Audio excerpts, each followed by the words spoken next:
Honorable Prime Minister Sir, Namaste. My name is M. Vagish. I am student of Modern Senior Secondary School, Nanganallur, Chennai. My question is, how do you handle stress and pressure in the super strong position as a Prime Minister? What is your key factor of controlling stress? Thank you. आप भी बनना चाहते हैं क्या? तैयारी कर रहे हो क्या? धन्यवाद एम बागेश। आज की इस परिचर्चा का अंतिम प्रश्न देवभूमि उत्तराखंड, जो अपनी प्राकृतिक सुषमा के लिए प्रसिद्ध है, उधम सिंह नगर स्थित डायनेस्टी मॉडर्न गुरुकुल एकेडमी की छात्रा स्नेहा त्यागी ऑनलाइन माध्यम से जुड़ी हैं और प्रधानमंत्री जी से प्रश्न पूछना चाहती हैं। स्नेहा, कृपया अपना प्रश्न पूछिए। दिव्य है, अतुल्य है, अदम्य साहस का परिचय है आप। युगों युगों के निर्माता, अद्भुत भारत का भविष्य है आप। देवभूमि उत्तराखंड से आदरणीय प्रधानमंत्री मोदी जी को मेरा चरण स्पर्श प्रणाम। मेरा नाम स्नेहा त्यागी है। मैं डायनेस्टी मॉडर्न गुरुकुल अकादमी सिंकी फार्म खटीमा, उधम सिंह नगर की कक्षा 7 की छात्रा हूँ। आदरणीय प्रधानमंत्री जी से मेरा प्रश्न है कि हम आपकी तरह सकारात्मक कैसे हो सकते हैं। धन्यवाद श्रीमान। थैंक्स स्नेहा। प्रधानमंत्री जी, आप अपने बिजी लाइफ में प्रेशर को कैसे हैंडल करते हैं और इतना प्रेशर होने पर भी हमेशा सकारात्मक कैसे रह पाते हैं? आप यह सब कैसे कर पाते हैं? कृपया अपनी सकारात्मक ऊर्जा का रहस्य हमसे साझा करें। प्रधानमंत्री जी।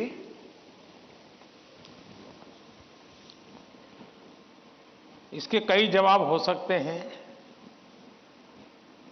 एक तो मुझे अच्छा लगा कि आपको पता है कि प्रधानमंत्री को कितना प्रेशर झेलना पड़ता है।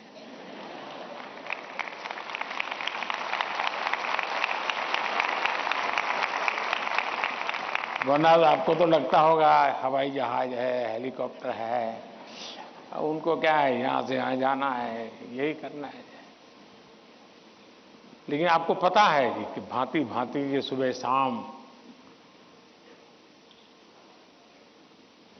दरअसल हर एक के जीवन में अपनी स्थिति से अतिरिक्त ऐसी बहुत सी चीजें होती हैं जिसको उसे मैनेज करना पड़ता है।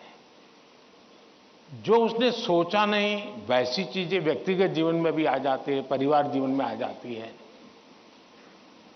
और फिर उसे भी संभालना पड़ता है। अब एक नेचर ऐसा होता है कि भाई बहुत बड़ी आंधी आई है, चलो कुछ पल बैठ जाए, निकल जाने दो। कुछ संकट आया है, नीची मुंडी करो यार, समय जाएगा। शायद ऐसे लोग जीवन में कुछ अचीव नहीं कर सकते। मेरी प्रकृति है और जो मुझे काफी उपकारक लगी है, मैं हर चुनौती को चुनौती देता हूं।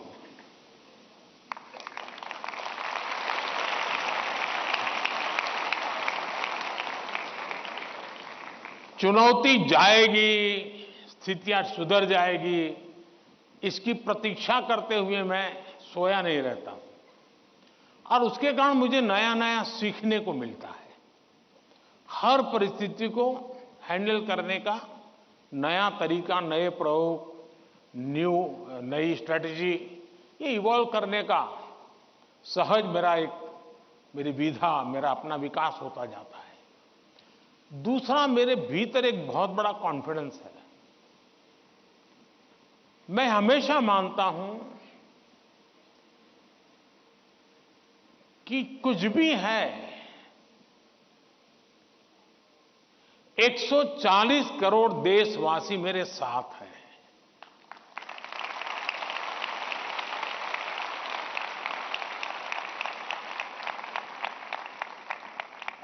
अगर 100 मिलियन चुनौतियां हैं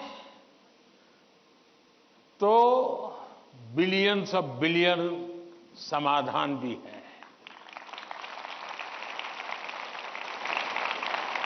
मुझे कभी नहीं लगता है कि मैं अकेला हूं। मुझे कभी नहीं लगता है कि मुझे करना है।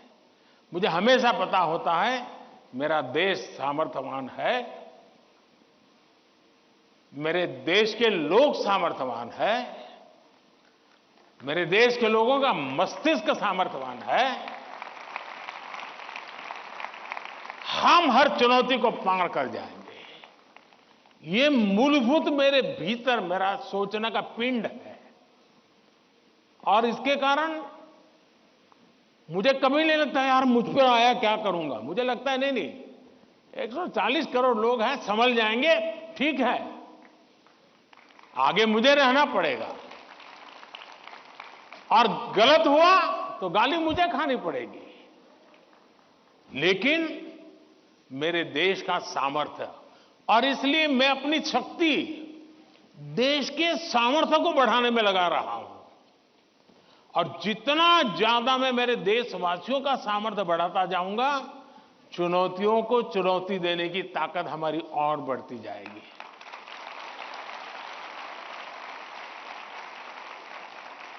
अब हिंदुस्तान की हर सरकार को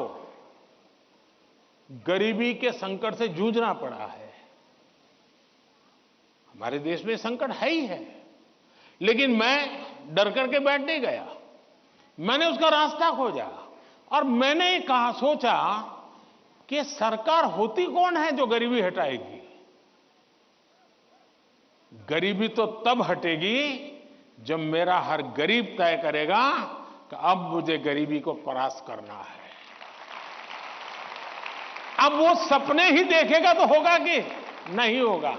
तो मेरी जिम्मेवारी बनती है कि मैं उसके सपने को पूरा करने के लिए सामर्थ्यवान बनाऊं, उसको पक्का घर दे दूं, उसको टॉयलेट दे दूं, उसको शिक्षा की व्यवस्था दे दूं, उसको आयुष्मान योजना का लाभ दे दूं, उसके घर से नल पहुंचा दूं। अगर मैं ये चीजों से जिसको रोजमर्रा की जिंदगी से उसको जूझना पड़ता है, अगर मैं उससे उसको मुक्ति दिला देता हूं, उसको एम्पावर करता जाता हूं, तो वो भी मानेगा अब गरीबी गई, अब मैं इसको मारूंगा। और आप देखिए इस मेरे 10 साल के कार्यकाल में देश में 25 करोड़ लोग गरीबी से बाहर आए हैं। अब यही चीज और लोग भी तो जैसे बिताया मैं भी बिता देता। और इसलिए मेरी कोशिश रहती है कि हम देश की शक्ति पर, देश के संसाधनों पर भरोसा करें। जब हम इन सारी चीजों को देखते हैं तो कभी हम अपने आप को अकेला महसूस नहीं करते। जी मैं क्या करूं, मैं कैसे करूं, अरे मैं तो एक चाय बेचने वाला इंसान, क्या करूंगा, ऐसे नहीं सोच सकता हूं। जी मुझे पूरा भरोसा होना चाहिए। और इसलिए पहली बात है कि आप जिनके लिए कर रहे हैं उन पर आपका अपार भरोसा।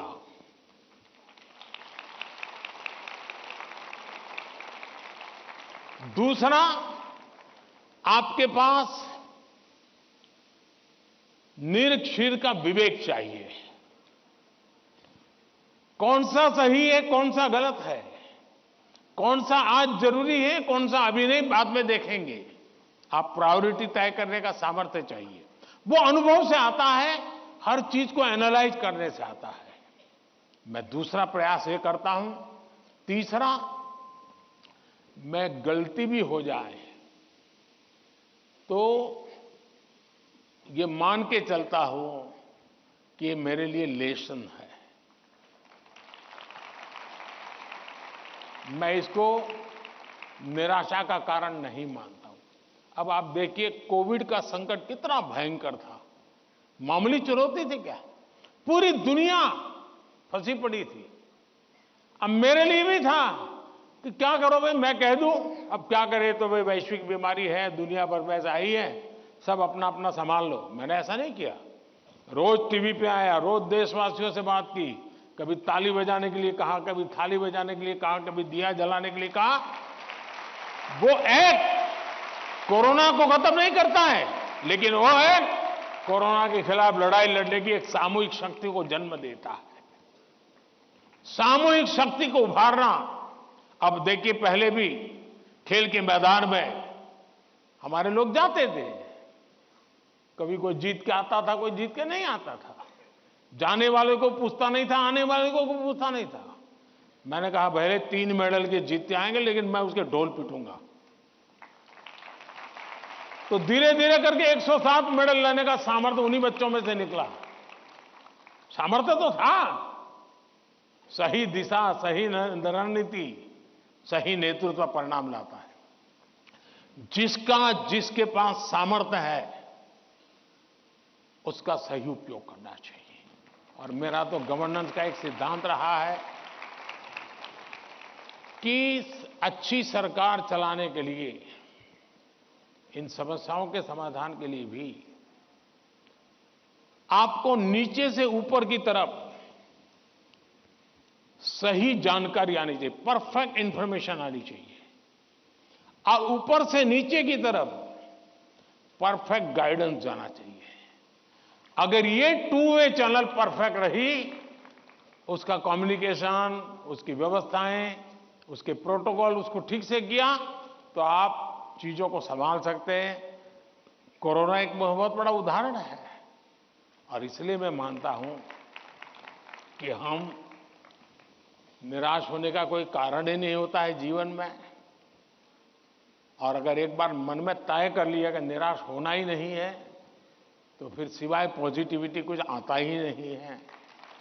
और मेरे यहां निराशा के सारे दरवाजे बंद हैं। कोई कोना भी, एक छोटी खिड़की भी मैंने खुली नहीं रखी है कि निराशा वहां से घुस जाए। और आपने कभी देखा होगा, मैं रोता बैठता नहीं हूं जी, पता नहीं क्या होगा, वो हमारे साथ आएगा कि नहीं आएगा, वो हमसे भिड़ जाएगा क्या। अरे होता रहता है जी, हम किस चीज के लिए हैं। और इसलिए मैं मानता हूं कि जीवन में आत्मविश्वास से भरे हुए और अपने लक्ष्य के विषय में। और दूसरी बात है, जब कोई निजी स्वार्थ नहीं होता है,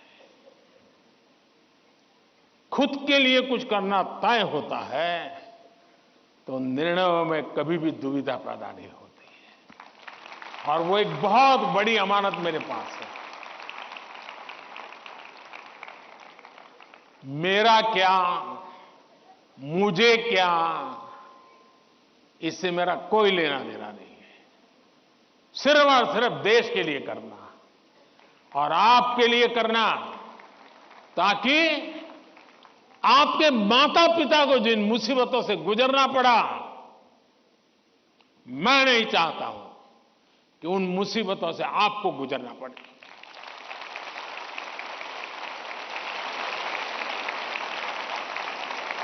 हमें ऐसा देश बना करके देना है दोस्तों, ताकि आपके भावी पीढ़ी को भी, आपके संतानों को भी लगे कि हम ऐसे देश के अंदर और पूरी तरह खिल सकते हैं, अपना सामर्थ्य दिखा सकते हैं। और ये हमारा सामूहिक संकल्प होना चाहिए, ये हमारा सामूहिक रिजॉल्व होना चाहिए, और परिणाम मिलता है। और इसलिए साथियों, जीवन में पॉजिटिव थिंकिंग की बहुत बड़ी ताकत होती है। बुरी सी बुरी चीज में भी पॉजिटिव देखा जा सकता है, उसको हमने देखना चाहिए। धन्यवाद जी।